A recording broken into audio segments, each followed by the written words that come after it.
This is a perfect pancake, which should be golden, thin and lacy. And in this lesson, we're going to show you how to make them.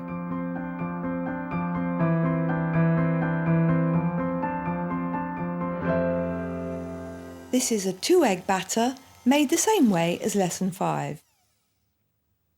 Place the pan over a medium heat, then add 50 grams of butter. You don't need a special pan, this is our online frying pan, which is exactly the right size.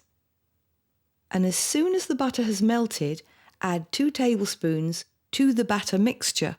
This enriches it. Give a whisk. Now pour the rest of the melted butter into a bowl.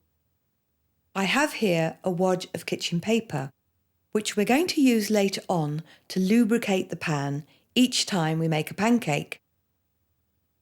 Then begin by doing a test pancake just so that you can get the feel of it. We have what we call a pancake ladle here that holds 35 ml of batter. The stockist is here online. But 1 3/4 tablespoons of batter is the same amount, and you can measure this into any ladle. The test pancake is made in the same pan the butter was melted in. Soon as the batter hits the hot pan, tip it round from side to side quickly to get the base evenly coated. If you have any holes in it, add a teaspoon or so of the mixture just to fill them in. It should take half a minute or so to cook, then you can lift the edges with a palette knife and have a peep to see if it's tinged golden. And if it is, just flip the pancake over with the palette knife. The other side will take just a few seconds. Then slide it onto a plate, sitting over a pan of simmering water to keep it warm. You can, if you want to, make the pancakes thicker, but either way, they're very well behaved and they're very easy to manoeuvre.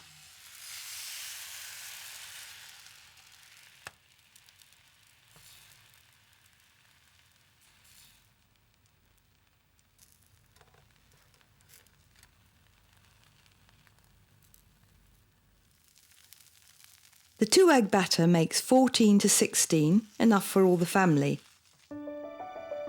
Now all they need is to be sprinkled with sugar, drenched in lemon juice, then folded into a triangle and sprinkled with a little more sugar. This is a recipe I first ate in Germany. It's called Kaiserschmarrn because apparently one of the Kaisers really was very fond of them. Here in my saucepan, I've got 2 tablespoons of warmed rum. And to that, I'm adding 140 grams of sour cherries. Give them a stir and let them soak for about 30 minutes off the heat. Now you can make the pancakes, or you can, as here, have made them earlier.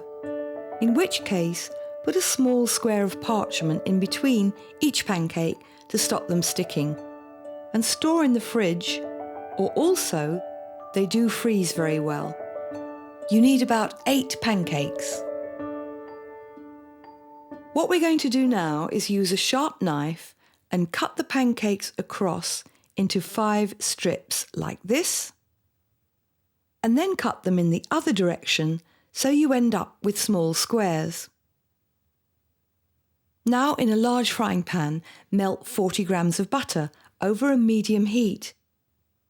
And when it gets to the foaming stage, add all the pancake squares, the cherry and rum mixture, followed by 100 grams of toasted flaked almonds. Now you need to cook this for 3 to 4 minutes, tossing and turning the mixture until it's hot and slightly golden. When that's happened, sift 2 tablespoons of icing sugar that's been previously mixed with a teaspoon of ground cinnamon all over the surface. Then place the pan under a very hot preheated grill for a few minutes until the sugar starts to caramelise. Serve them straight away, divided into warm dishes, and pour over some well-chilled pouring cream. Now for our grand finale. This is a classic French recipe called Crepes Suzette, which is perhaps one of the most famous pancake recipes in the world.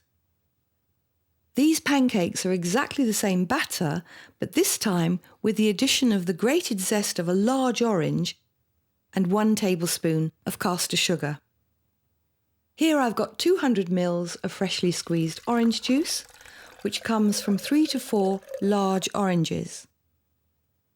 And to that, I'm adding the juice of 1 large lemon. Then the grated zest of 1 of the large oranges and the lemon. 1 rounded tablespoon of golden caster sugar and 4 tablespoons of any orange liqueur, like Grand Marnier or Cointreau, or you can just use brandy. Now melt 50 grams of butter in a large frying pan, pour in the citrus juices and allow them to heat very gently. Then place the first pancake in the pan and give it time to warm through before folding it in half and then in half again to make a triangular shape. Slide this onto the very edge of the pan, then add the next one. Continue like this until they're all reheated, folded, and have absorbed most of the sauce. There are about 14 to 16 in all. Then just spread them all over the pan and spoon any remaining juices over them.